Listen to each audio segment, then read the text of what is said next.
Hi my dear students, good morning everybody. ఈరోజు మీకు పుస్తకాలయ అనే ఎస్సే గురించి చెప్తున్నాను. అంటే నిబంధ అనమాట. నిబంధ మనకి 10th క్లాస్లో 10 మార్క్స్ వస్తుంది, అలాగే 9th 8th కూడా ఉపయోగం అనమాట. ఫస్ట్ అయితే పబ్లిక్ స్టూడెంట్స్ కాబట్టి 10th క్లాస్ వాళ్ళు కంపల్సరీ మీరు నేర్చుకోవాలి. అయితే చూడండి, పుస్తకాలయ అని మీరు ఫస్ట్ హెడ్డింగ్ పెట్టాలి. ఇది లాస్ట్ వన్ అనమాట. పబ్లిక్ ఎగ్జామ్లో లాస్ట్ మనలో ఉంటుంది. 4 ఉంటాయి ఎస్సేలు, మనం ఒకటి రాయాల్సి ఉంటుంది అనమాట. అయితే ఇప్పుడు నేను ఇది ఎక్స్ప్లెయిన్ చేస్తాను చూడండి. మీరు చాలా తక్కువ రాస్తే కనుక 10 మార్క్స్ పడవు. కాబట్టి సైడ్ హెడ్డింగ్స్ అవి చక్కగా పెట్టి బ్లాక్ పెన్తో అండర్లైన్ చేసి మీరు చక్కగా రాయాలి. హెడ్డింగ్ అయితే పెట్టాలి, రోమన్ నెంబర్ అయితే వేసుకోవాలి. చూడండి, ప్రజెంట్ పుస్తకాలయ. పుస్తకాలు అంటే ఏంటి? గ్రంథాలయం అంటాం కదా, అదన లైబ్రరీ అనమాట. ప్రస్తావన స్టార్టింగ్ ఇది పెట్టాలి, ప్రస్తావన అని. पढ़ने के लिए जिस स्थान पर पुस्तकों का संग्रह होता है उसे पुस्तकालय कहते हैं. చూడండి, పढ़ने के लिए చదువుకోవడానికి పుస్తకాలు యొక్క సమూహం, సంగ్రహం, ఎక్కువ పుస్తకాలు మనకు అవసరమన్నీ దొరుకుతాయి అన్నమాట. దాన్ని పుస్తకాలయని అంటారు. భారత్ మే ముంబई, कलकत्ता, चेन्नई, दिल्ली, హైదరాబాద్ ఆది शहरों में अच्छे पुस्तकालय है. చూడండి, పెద్ద పెద్ద మహానగరాల్లో కలకత్తా, చెన్నై, ముంబై ఇలాంటి చోట్ల, ఢిల్లీ, హైదరాబాద్ అలాంటి చోట్ల గొప్ప నగరాల్లో పెద్ద పెద్ద పుస్తకాలయాలు ఉన్నాయి. అంటే అక్కడ చాలా పెద్దవన్నమాట, ఏదైనా కానీ దొరుకుతాయి. తంజావూర్ కా సరస్వతి పుస్తకాలయ అత్యంత మహత్వ హై. చూడండి, గ్రంథాలయమైన పుస్తకాలయం ఒకటే. తంజావూరులో చాలా పెద్ద పుస్తకాలు, అంటే వీటన్నిటికంటే కూడా పెద్ద అనమాట. మానవ జీవన్ మే పుస్తకాలయ కా అత్యంత మహత్వపూర్ణ స్థానం హై. అందరికీ కూడా పుస్తకాలయాలకి వెళ్ళాల్సిన అవసరం ఉంటుంది, అంటే చదువుకునే వాళ్ళందరికీ కూడా. అంటే అలాని కాదు, పుస్తకాలయాల్లో అంటే గ్రంథాలయాలు అనమాట. చాలా రకాలు ఉన్నాయి, 4 రకాలు ఉన్నాయి. ప్రతి వాడికి కూడా పుస్తకాలు అవసరము చదువుకోవడానికి. అంటే కొన్ని పుస్తకాలు మనం కొనుక్కుంటే దొరికేవి కాదు, అలాంటి చోట్ల ఉంటాయన్నమాట. కొన్ని చాలా హై కాస్ట్లో ఉంటాయి. అన్నీ కొనుక్కుని ఒకేసారి చదివి పక్కన పెట్టేలేం కదా. సో మనము ఈ పుస్తకాలు ఉంటే లైబ్రరీకి వెళ్ళామంటే మనం ఏది కాంటే చదువుకుని మళ్ళీ అక్కడ పెట్టేసి మనం రావచ్చు అనమాట. ఎప్పుడైనా వెళ్ళి చదువుకోవచ్చు. అంచేత పుస్తకాలయాలకి చాలా ఎక్కువ గొప్పతనం ఉందన్నమాట. చూడండి, విషయ విశ్లేషణ అని పెట్టాలి. పుస్తకాలయ 4 ప్రకారకే హై. పుస్తకాలయాలు 4 రకాలు చెప్పుకున్నా కదా ముందు. 1 వ్యక్తిగత పుస్తకాలయ, 2 సార్వజనిక పుస్తకాలయ, 3 శిక్షా సంస్థాओं के పుస్తకాలయ, 4 చల్తే ఫిర్తే పుస్తకాలయ అని 4 రకాలు ఉన్నాయన్నమాట. पुस्तकों को पढ़ने की रुचि तथा खरीदने की शक्ति रखने वाली వ్యక్తిగత పుస్తకాలయం का సంచాలన్ కర్తే హై అనుకున్నాం కదా. ఫస్ట్ పుస్తకాలు చదవాలని ఇంట్రెస్ట్, రుచి అంటే ఇంట్రెస్ట్ అనమాట, ఎక్కువ ఉండి అలా కొనగలిగిన స్తోమత కూడా ఉండి వాళ్ళు కొనగలిగి ఉంటే కనుక వాళ్ళు వ్యక్తిగత పుస్తకాలని పెడతారనమాట. వాళ్ళకి నచ్చిన పుస్తకాలన్నీ కూడా, అవసరమైన పుస్తకాలన్నీ కూడా కొనేసుకుంటారు. కొనుక్కుని ఒక లైబ్రరీ కింద పెట్టుకుని స్టోర్ చేసుకుంటారు అనమాట. అప్పుడు ఎవరైనా కావాలన్నా కూడా ఇస్తూ ఉంటారు. దాన్ని వ్యక్తిగత పుస్తకాలని అంటారు. ఇతిహాసు, పురాణం, నాటక్, కహాని. ఇతిహాసాలు అంటే జరిగినవి అన్నట్టు, పూర్వం ఎప్పుడో జరిగినవి. పురాణాలు అంటే దేవుడికి సంబంధించినవి. నాటకాలు అంటే స్కిట్ లాంటివి. కహాని అంటే స్టోరీలు అనమాట, ఉపన్యాసాలు. ఇవన్నీ కూడా జీవన చరిత్రలు, అంటే గొప్ప గొప్ప వాళ్ళ జీవిత చరిత్రలు అనమాట. వీటికి సంబంధించిన అన్నీ కూడాను ఆది సభీ తరహకే గ్రంథ సార్వజనిక పుస్తకాలయమే మిల్తే హై. మనం అనుకున్నవన్నీ కూడా సార్వజనిక పుస్తకాలయాల్లో దొరుకుతాయి.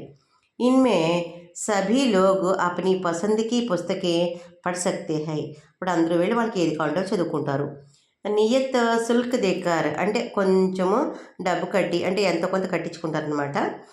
సదస్య హోనే పర్ పుస్తకం ఘర్ లే జా సక్తే హై.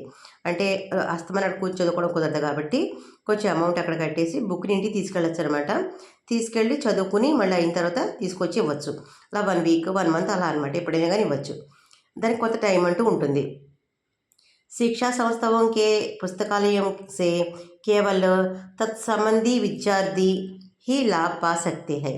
శిక్షా సంబంధి అంటే చదువుకు సంబంధించిన పుస్తకాలయాలు అనమాట. శిక్ష అంటే చదువుకునే పిల్లలు, స్టూడెంట్స్, అలాగా ప్రొఫెసర్స్, ఇలాంటి వాళ్ళందరూ వెళ్తారనమాట. देहातों तथा शहरों के विभिन्न प्रांतों के लोगों को पुस्तकें पहुंचाने में चलते फिरते पुस्तकालय बहुत सहायक है. అంటే నగరాల్లో, పట్టణాల్లోనూ ఉంటాయి పుస్తకాలయాలు, మరి గ్రామాల్లో ఉండవు కదా. అలాంటి చోట్ల చల్తే ఫిర్తే పుస్తకాలని కొన్ని బుక్స్ అక్కడికి తీసుకెళ్తారనమాట. తీసుకెళ్ళి వాళ్ళకి కావాల్సినవి ఇచ్చి మళ్ళీ వాళ్ళే కలెక్ట్ చేసుకొని తెచ్చుకుంటూ ఉంటారు. దీన్ని చల్తే ఫిర్తే పుస్తకాలు అని అంటారు. इनके नियमित रूप से पढ़ने से मनोरंजन के साथ साथ ज्ञान विज्ञान की भी వృద్ధి होती है. పుస్తకాలు చదవడం వల్ల ఎంతో మంచిది. పుస్తకాలు న్యూస్ పేపర్ చదవడం వల్ల జ్ఞానం అభివృద్ధి అవుతుంది, మనకి ఉపయోగపడుతుంది. చూడండి, పుస్తకే పడినేసే ఏ లాభ హై. ఇక్కడ ఇక్కడ మనం దీనికి మళ్ళీ అండర్లైన్ చేసుకోవాలి, ఇలా రాయాలి పాయింట్స్ వైజ్, అప్పుడు మీకు వస్తాయి మార్క్స్, లేకపోతే ఇవ్వరు. इनके नियमित रूप से पढ़ने से मनोरंजन के साथ साथ ज्ञान विज्ञान की भी वृद्धि होती है. మనము టైం టు టైం మనం డైలీ ఏదో టైం పెట్టుకుని చక్కగా చదువుకుంటే అలాగా మనకి చక్కగా నాలెడ్జ్ ఇంప్రూవ్ అవుతుంది. అశిక్ష దూర్ హోతీ హై అంటే చదువు లేకపోవడం అనేది ఉండదన్నమాట, అన్నీ మనకు తెలుస్తాయి. నెక్స్ట్ బుద్ధిగా వికాస్ హోతా హై, తెలివితేటలు పెరుగుతాయి. తర్వాత కుభావరయ్య దూర్ హోతీ హై, చెడ్డ భావం తొలగిపోతాయి.